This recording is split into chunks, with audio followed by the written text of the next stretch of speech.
G'day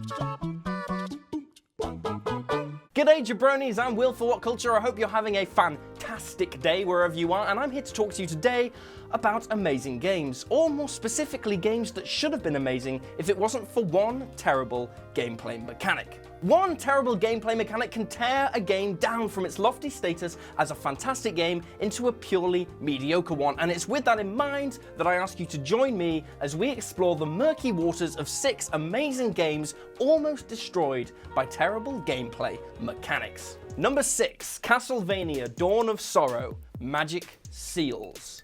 Wouldn't it be great if they were magic seals, like actual seals, like...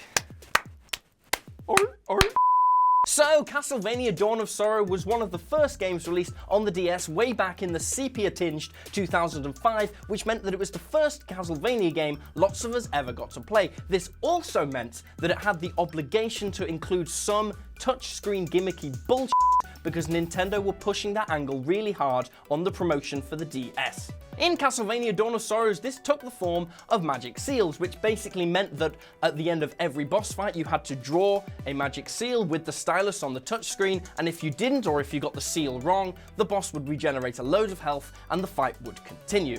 It's a terrible idea because it has nothing to do with the fight at all and punishes you harshly for failure. It also completely interrupts the flow of the narrative and boss fight-induced tension for a few moments while you do the stupid drawing minigame. It's just so obviously included to include the DS's touchscreen system, even though it really shouldn't have been in the game at all. All in all, an unfortunate addition to an amazing entry in the Castlevania franchise. Number 5, Arkham Knight, the Batmobile.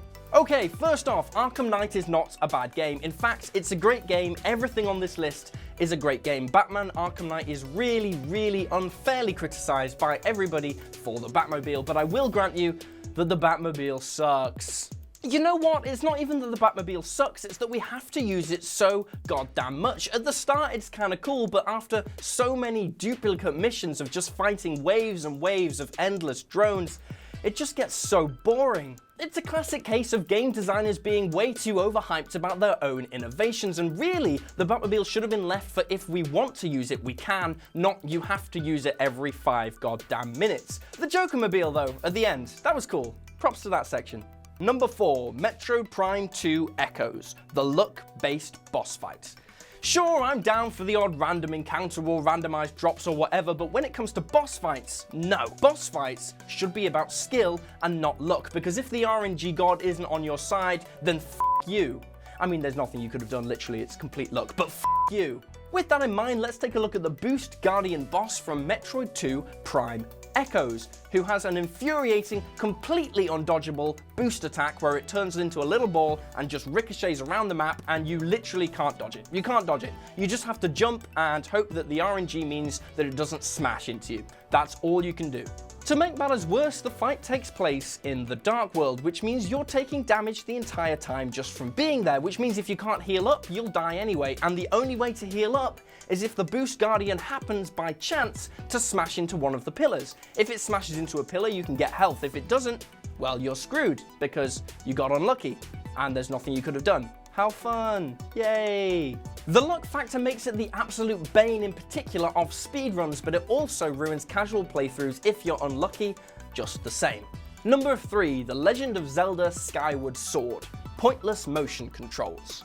When it came to Skyward Sword, the much anticipated sequel to Zelda Twilight Princess, Nintendo were drunk on the success of the Wii. I had one, you had one, your granny had one, and we had all worked out long before Nintendo had that the motion control gimmick wasn't going anywhere. But hyped up on their own juicy arm flailing technology, Nintendo went ahead and created an ambitious motion-controlled combat system for Skyward Sword. Here is how it works. 1. Try your best to follow the game's instructions and control Link with a series of precise motions. 2. Completely fail at doing that. 3. Manically wave your arms around like a monkey on MDMA and hope that you kill whatever's in front of you. 4. Repeat for every single fight for the next 20 hours. Nowadays, Skyward Sword is just remembered as that motion-controlled one, rather than being remembered for what it did right, which is its incredible graphics, score, and best dungeon design in the entire series. It's a brilliant game, but that literally doesn't matter when doing literally anything is a chore. Number 2, Until Dawn, Quick Time Events. Until Dawn is a fantastic gaming experience. It is a virtuous champion of what games can achieve in the genre of narrative, interactive storytelling. However, it really drops the ball when it comes to the ubiquitous QuickTime events. An often maligned video game mechanic, the QuickTime event requires a specific button press shortly after the appearance of an on-screen prompt. They almost always suck, with a notable exception being the eye-popping introduction to God of War 3, but they rarely suck worse than in Until Dawn. Not only are huge amounts of gameplay actually dependent on your QuickTime event's success, but they're used so regularly that they actually start to take you out of the narrative experience. The result is, rather than paying attention to what's actually happening on screen, you're sitting there on edge waiting for the inevitable QuickTime event to be sure you don't miss it and accidentally kill off one of your characters. This takes you out of the experience, and for a game that's as reliant on you forming a connection with your characters as Until Dawn, that's a pretty serious problem. Number 1. The Witcher 3 Degrading Weapons.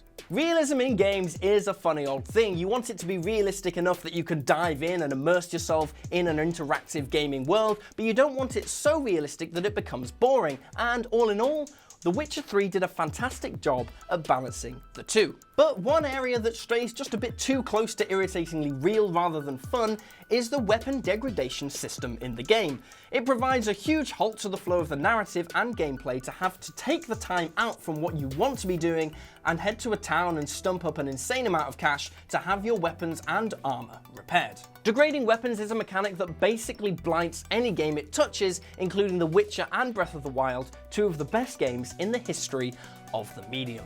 And there you have it, folks, 6 amazing games almost destroyed by 6 terrible gameplay mechanics. Do not forget to leave a comment with your own thoughts down below, as well as like and share and subscribe to What Culture for daily news and articles. I'm Will for What Culture, and thanks for watching.